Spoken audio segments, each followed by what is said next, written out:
Olá, meus irmãos, tudo bem com vocês? Que o Eterno abençoe a todos. Eu quero hoje continuar falando aqui sobre essa passagem de 2 Tessalonicenses 2, porque eu gravei agora essa última mensagem, foi a mensagem 343 falando sobre isso.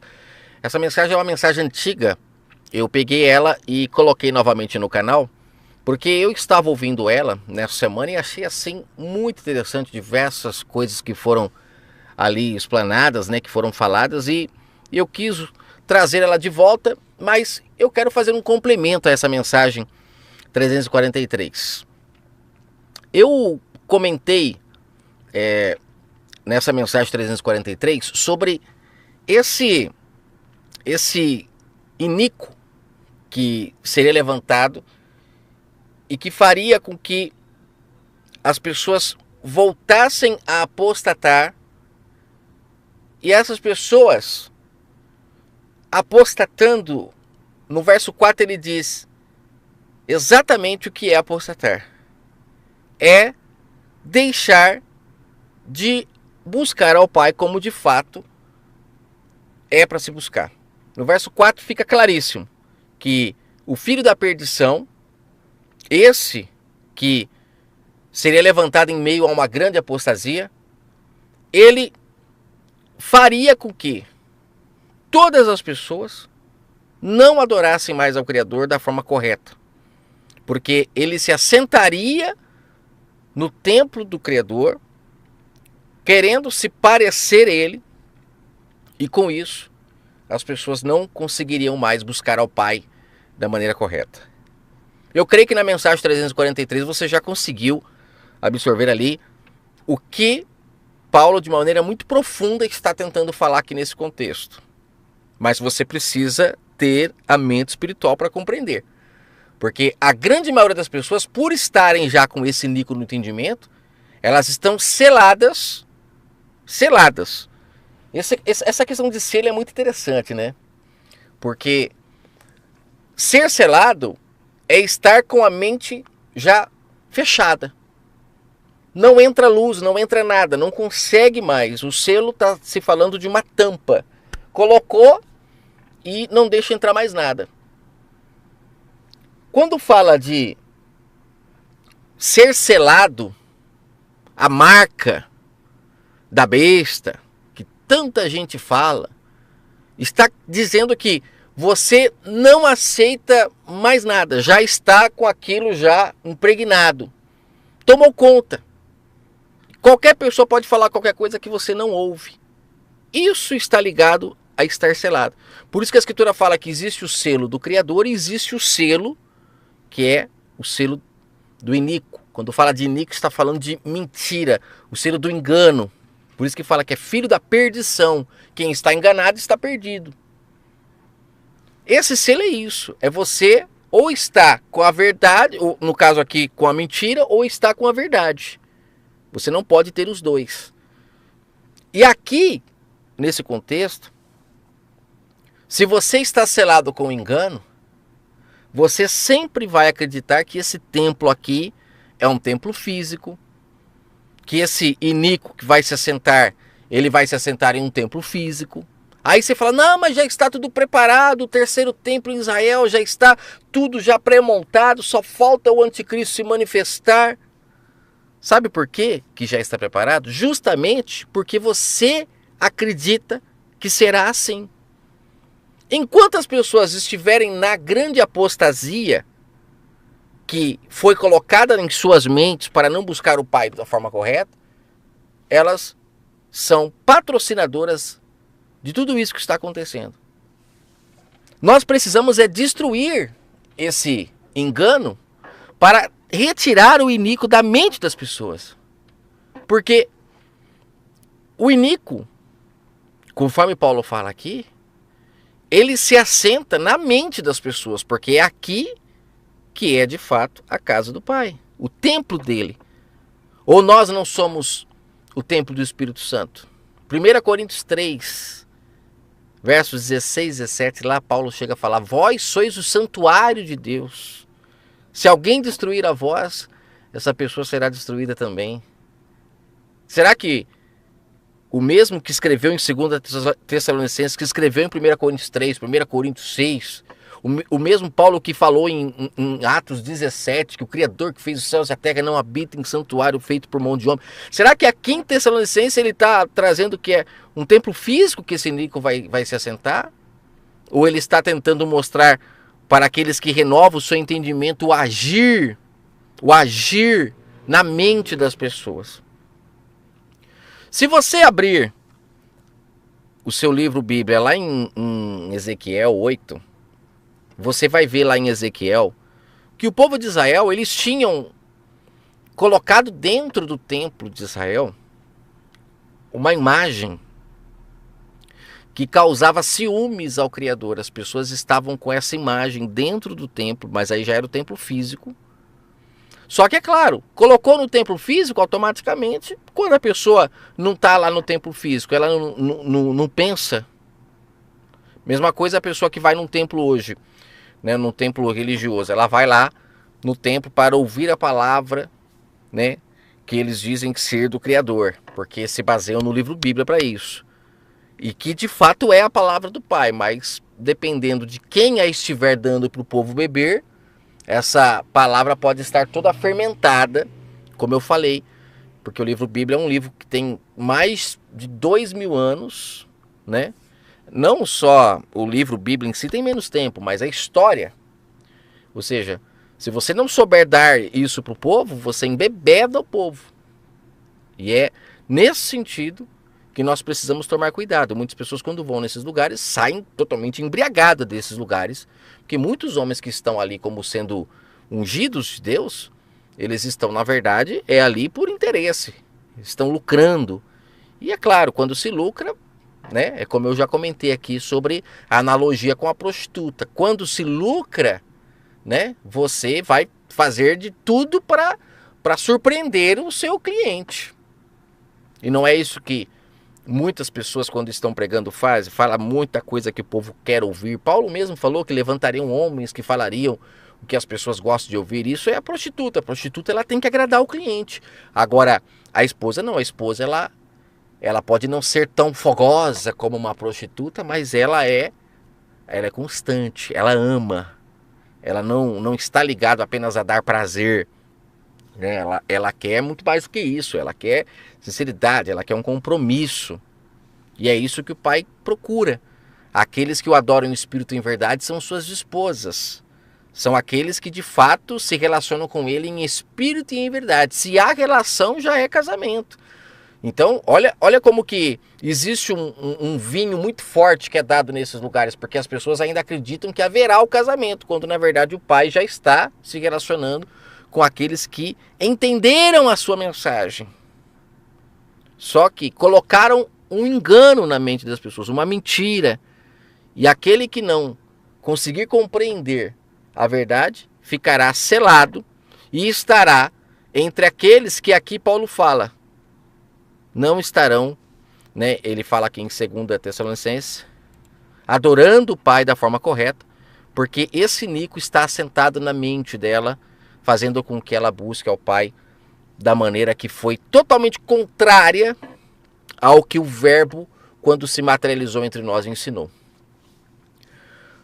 Nós temos hoje, através da Igreja Católica, um ídolo que foi criado para que as pessoas, quando pensem no Messias, elas venham com essa imagem na mente delas. E essa imagem é quem? É esse Jesus Cristo criado por Roma, com a roupa romana. Você vê que ele usa uma roupa branca com um pano vermelho. Você percebe que existe todo um mecanismo que eu duvido que você, quando vai orar, quando você vai falar sobre o Messias para alguém, você não tem em mente esse desenho que foi criado. Essa imagem desse homem cabeludo com olhos azuis, que inclusive é muito diferente daquele que a Escritura fala que não teria beleza e nem formosura. A gente vê que esse que tem aí é muito bonito, chama atenção. Só que, para mim, a pior parte é que as pessoas, por não terem uma ideia da história linear, elas não compreendem que desde lá, em Ezequiel 8, existe um ídolo que foi criado para que justamente o povo pudesse buscar ao Criador por intermédio de uma imagem.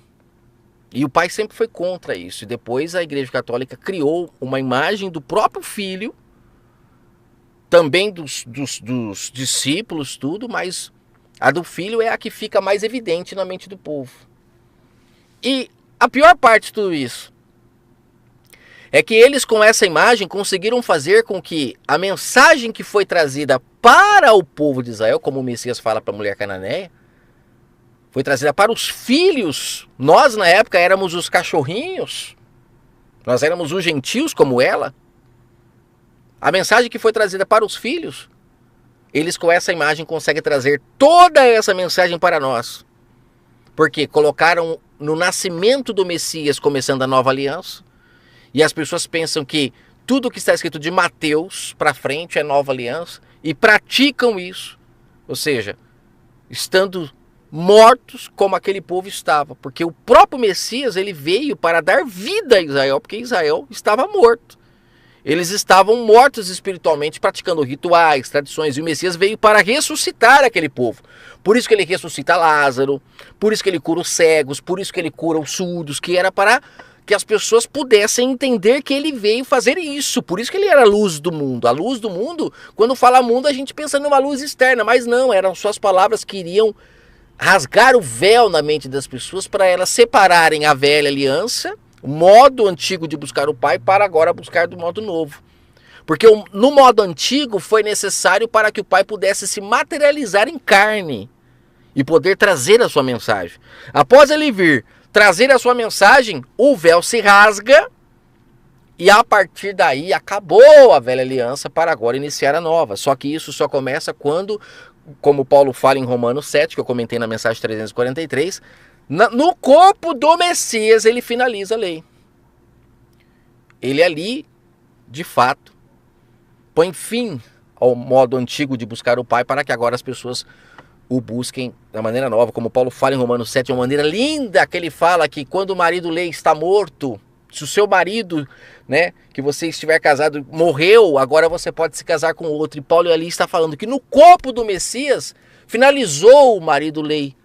Graças àqueles homens que, por estarem cegos, mataram o verbo da vida, colocando fim a toda a lei que era na pedra necessária, onde homens dominavam, onde homens eram guias, tidos como pais e mães do povo, preparando o povo para a chegada do noivo, que o noivo é o Espírito Santo, mas o sistema, isso faz parte desse engano, eles colocam na mente do povo que o noivo é o Messias. E o povo não consegue entender que o noivo é o Espírito Santo, que é vivo, que é eficaz, que é o que Paulo fala lá em Hebreus, que a palavra do Pai é viva e eficaz.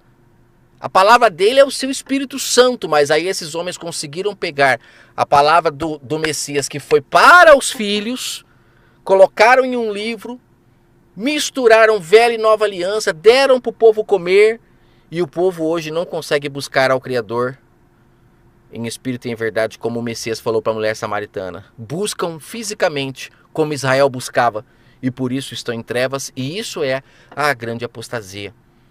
Apostatar, eu já comentei aqui no canal, é a pessoa voltando a tatear, precisando ver para crer como Israel. Por isso que o Messias fala, lá em Lucas, acho que Lucas 16, né, quando ele fala que em caso de adultério o noivo pode separar de sua noiva, que está falando do Espírito Santo. O Espírito Santo, quando ele vem para se relacionar com uma pessoa, mas se essa pessoa estiver buscando ao Pai na carne, fisicamente, com rituais, com tradições, com templos físicos, com homens tentando guiar elas, o Espírito Santo não se relaciona. E essa pessoa, como ele diz em Lucas 16, está em adultério aos olhos do Pai, porque não está buscando a Ele como se deve, mas está buscando Ele da forma antiga ainda. E tudo isso graças ao quê? Graças a esse conflito que fizeram. E as pessoas ficam seladas. Por isso que lá em Apocalipse 13, fala que a besta que foi ferida na cabeça, ela se levanta, poderosa, e domina sobre o mundo todo, matando os santos, que eram aqueles que haviam recebido o Espírito Santo, que aceitaram buscar o Pai em Espírito e em verdade, fazendo com que todos agora fiquem submissos a ela. E essa besta nada mais é do que esse sistema religioso que já havia desde lá de Ezequiel e muito antes, que veio mudando de nome esses ídolos que eles inventaram para o povo buscar. E quando vem o Messias, eles então pegam toda a herança dele, como o Messias falou na parábola lá de Marcos 12, pegam a sua palavra, fermentam tudo, dão para o povo comer, colocam em um livro, o povo come disso e ficam todos fermentados, buscando ao Criador do universo, por intermédio de um ídolo, com toda a história distorcida, fermentada, pegando o que ele falou para os filhos, trazendo para hoje, virando uma salada. E o próprio Messias, quando esteve aqui, ele disse: não remende pano novo em vestes velhas, não coloquem vinho novo em vestes velhas, porque vai romper o odre, o pano não vai suportar, a roupa não vai suportar. Mas o que mais eles fizeram foi isso, foi remendar. Misturaram tudo. Quando você chega numa pessoa e fala que o Messias colocou fim à velha aliança, eles nem entendem que velha aliança era a forma antiga de buscar o Pai. Aí já vêm os defensores da lei, da velha aliança. Não, porque ele disse em Mateus 5 que ele não veio abolir a lei, mas eles não entendem que ali o Messias estava cumprindo a lei justamente porque ele precisava cumprir. Paulo fala em Romanos 7 que foi no seu corpo que a lei se findou. Foi quando mataram ele, deram um tiro no próprio pé aqueles homens. Porque mataram a palavra. Apesar que mataram é uma maneira de dizer, porque ninguém consegue matar a palavra. Mataram o corpo, o templo daquele homem. Destruíram o templo.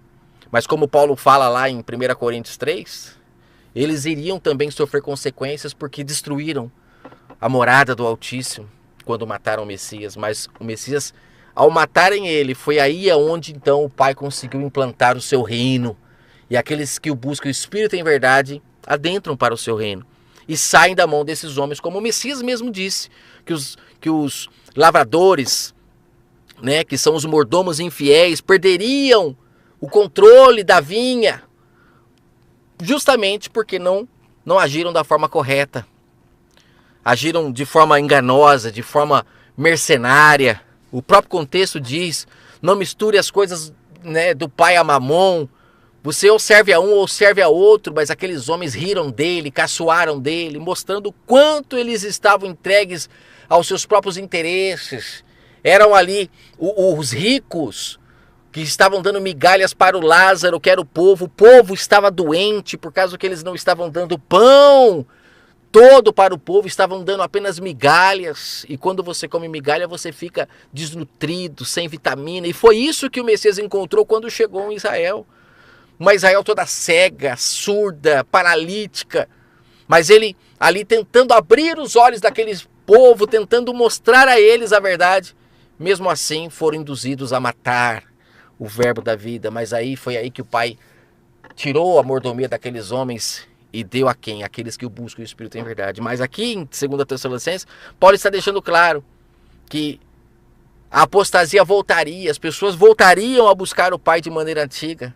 E em Filipenses 3, Paulo fala que ele tinha esquecido, deixado para trás tudo o que ele havia praticado, aprendido, para agora buscar o Pai em Espírito e em verdade, porque era muito melhor. Mas Paulo critica em Gálatas, quando ele fala: vocês começaram bem no Espírito, agora voltaram para a carne. Muitas pessoas estavam deixando de dar ouvido à nova mensagem, que era a mensagem de libertação, as boas novas, para voltar a buscar o Pai na carne. E aqui em 2 Tessalonicenses ele está falando, o povo vai voltar à apostasia. E quando o povo voltar à apostasia, aí vão novamente colocar esse ídolo no templo, na mente do povo. E o Pai vai novamente ter todo um trabalho, por intermédio do Espírito Santo, de libertar aqueles que querem. Por isso que o Messias falou para os seus discípulos: anunciem as boas novas, aquele que crer será batizado, receberá o Espírito Santo e se salvará, porque agora não mais dará lado à sua carnalidade, porque esse é o agir do Espírito Santo, é nos transformar de seres carnais e irracionais em seres espirituais, que buscam o Pai em espírito e verdade, que dão ouvido à sua voz e que com isso vão se limpando, lavando os seus pecados nas vestes do Cordeiro. Mas não esse que Roma criou, porque o Espírito Santo do Pai é que quer nos limpar. Mas se nós ficarmos presos às palavras que o Messias disse, na grande maioria, para os filhos lá em Israel, e queremos trazer para hoje como Roma quer que a gente engula dessa lavagem, nós continuaremos em apriscos, dominados por homens, com leis para todos os lados. Não abriremos os nossos olhos para destruir os pilares da Babilônia, como aconteceu no caso da história de Sansão e Dalila, que o pai ali estava de uma figura de linguagem mostrando claramente que aqueles que aceitam voltar como o filho pródigo, buscar o pai no seu local, no seu templo, que é no próprio entendimento onde o pai está, no seu racional, as pessoas começam a comer da árvore da vida, que é o Espírito Santo, agora falando, nos guiando. Por isso que não vem de nós, a salvação não vem de nós, é o Espírito Santo que vai nos melhorando conforme a gente vai crendo. Se nós começarmos a voltarmos, como lá no texto da parábola do filho pródigo, voltarmos em si, caímos em si, começarmos a abandonar a lavagem para comer do pão vivo. Se fizermos isso, como na história de Sansão e Dalila, receberemos do Pai novamente forças. Não conseguiremos ver perfeitamente como víamos antes, mas teremos forças novamente para destruir os pilares da Babilônia. Só destrói o pilar da Babilônia, só tira o iníquo da mente, aquele que abandona essa apostasia que está aí, onde as pessoas vão buscar o Criador do Universo em templos feitos por mãos de homens, cujas escrituras têm diversas passagens que está escrito que o Pai nunca pediu para que construísse um templo a ele, físico. O Pai nunca pediu para que as pessoas fossem buscar a ele em um templo físico. Ele levantou homens para serem guias das pessoas enquanto a luz não tivesse sido dada à humanidade, mas após a luz ser dada e iluminar o caminho de volta ao Pai. Por que precisamos novamente de ter guias? É porque a grande maioria das pessoas ainda estão cegas, estão debaixo desse iníquo, que não é apenas um homem, mas é um pensamento coletivo que mantém as pessoas escravas. E se um dia vier a se levantar um homem e sentar num templo em Israel, saiba que você que defende essa teoria, você patrocinou isso. O Pai quer que as pessoas o busquem em espírito e em verdade, para que de fato voltemos a buscar o Pai da forma correta, não mais dando ouvido a esses ensinamentos de demônios, de espíritos enganadores, mas buscarmos a Ele como Ele disse para a mulher samaritana, em espírito e em verdade. É assim que Ele, de fato, é adorado, é respeitado. É um pai que tem um filho que ouve a sua voz no seu dia a dia, não precisando de ir a um local com hora marcada, buscando de madrugada, apostasia acima de apostasia, para que as pessoas não se acheguem ao Criador. E é assim, dessa forma, através disso, que esse sistema, que essa besta domina sobre os homens, mantendo as pessoas mortas espiritualmente, para que os abutres possam se beneficiar. Mas quando o Pai levanta os seus pequeninos, esses pequeninos começam a sair dos seus túmulos para buscar o Pai em espírito e em verdade. E a besta, mais uma vez, é ferida na cabeça, assim como o Messias a feriu, que isso ninguém fala porque ninguém consegue compreender. Quem feriu a besta na cabeça, que está lá em Apocalipse 13, foi a palavra, a verdade, que tirou o engano da mente das pessoas. E em Atos, ali a gente vê no capítulo 4, capítulo 5, as pessoas começando a vender tudo o que tem, se abraçando, se enxergando como irmãos, porque haviam saído de dentro desse túmulo que colocaram a humanidade. Mas infelizmente a besta se levantou mais poderosa do que nunca e as pessoas começaram a voltar para a carne, a buscar ao Criador da forma errada de novo. Mas a luta continua. O Pai continua buscando aqueles que querem se achegar a Ele em espírito e em verdade. Não dependendo de homens, de templo, de rituais, mas de fato no seu dia a dia, ouvindo a voz do Espírito Santo e sendo a cada dia que passa pessoas melhores. Espero que o Eterno abençoe sua vida e que você possa ter entendido essa mensagem. que você compreenda o que Paulo está falando aqui de uma maneira linda, perfeita, e que possamos deixar de ser apóstata para sermos sacrifícios vivos diante do Pai. Um forte abraço.